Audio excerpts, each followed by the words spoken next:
नमस्कार दोस्तों, मानपूर्णा चैनल में आप सभी का स्वागत है। यह 19वां अध्याय है माघ मास की कथा का। तो चलिए आरंभ करते हैं, जो कि कुछ इस प्रकार है। वे पांचों कन्याएं इस प्रकार विलाप करती हुई बहुत देर प्रतीक्षा करके अपने घर को लौट गईं। जब घर वालों ने उनसे पूछा कि इतना विलंब कहाँ पर हो गया, तो वे कहने लगी कि हम नदी किनारे चले गए थे और वहीं पर सरोवर पर क्रीड़ा कर रहे थे। आज हम बहुत थक गए हैं, सो हम आज लेट जाते हैं। वशिष्ठ जी कहने लगे, इस प्रकार झूठ बोलकर वे विरह की अग्नि में तड़पती रहीं।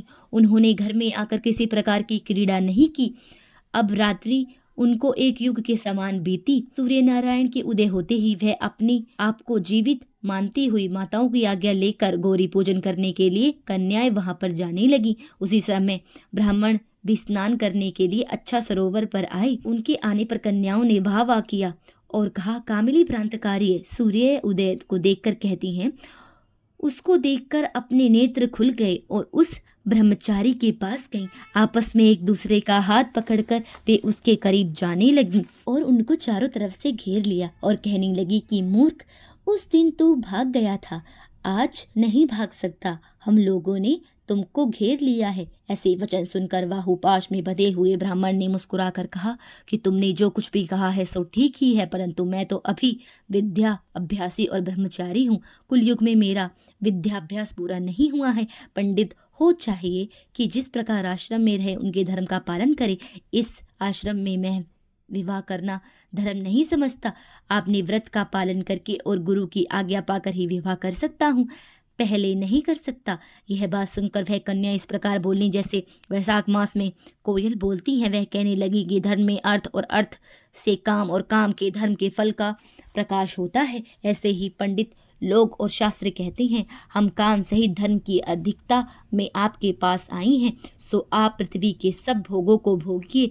उस ब्राह्मण ने कहा कि तुम्हारा वचन सत्य है, किंतु मैं अपने व्रत को समाप्त करके विवाह नहीं कर सकता। पहले मुझे गुरुजी की आज्ञा लेनी होगी। कन्याएं कहने लगी कि तुम मूर्ख हो। अनोखी औषधि, ब्रह्म विद्या, रसायन, सिद्धि, अच्छे कुल की सुंदर नारियां तथा मंत्र जिस समय प्राप्त हो तब भी ग्रहण नहीं कर लेने चाहिए। तुम्हें किसी ने बताया नहीं? इसी से कार्यों को टालना अच्छा नहीं रहता। केवल भाग्य वाले पुरुष ही प्रेम से पूर्ण अच्छे कुल में उत्पन्न और स्वयं पर चाहने वाली कन्याओं को प्राप्त करते हैं। कहाँ तुम अनोखी सुंदर नारियां, कहाँ हम अनोखी सुंदर नारियां। आप तपस्वी बालक पर भी मेल मिलाने में विधाता की चतुराई, कहाँ हम सुंदर नारियों का आपसे मेल मिलाने में विधाता की चतुराई को आप क्यों नहीं समझ पा रही हैं? इस कारण आप हम लोगों के साथ गंधर्व विवाह कर लें। इनके ऐसे वचन सुनकर उस धर्मदाता ब्राह्मण ने कहा कि व्रती रहकर इस समय विवाह नहीं कर सकता, मैं स्वयंवर की इच्छा नहीं करता। इस प्रकार उनके वचन सुनकर उन्होंने एक दूसरे का हाथ छोड़कर उसको पकड़ लिया। सुशील और सुस्वरा ने उसको भुजाओं को पकड़ लिया। सुतारिणी ने आलिंगन किया और चंद्रिका ने उनका मुख चूम लिया, परंतु फिर उसने क्रोधित होकर अब उनको श्राप दे दिया कि तुम डायन इस तरह मुझको क्यों चिपट रही हो? तुम पिशाचनी हो क्या? मुझसे दूर हट जाओ। ऐसे श्राप देने पर उनको छोड़कर अलग खड़ी हो गई। उन्होंने कहा कि हम निरपराधी को वृथा क्यों श्राप दिया? तुम्हारे इस धर्म ज्ञाता पर धिक्कार है। प्रिय करने वाले से बुराई करने वाले का सुख दोनों लोकों में नष्ट हो जाता है। ऐसे इसलिए तुम भी हम लोगों के साथ पिशाच हो जाओ। तब वे आपस में क्रोध से इस प्रकार सरोवर में पिशाच पिशाचनी हो गए और इस पिशाच पिशाचनी कठे शब्दों में चिल्लाते हुए अपने कर्मों को भोगने लगी।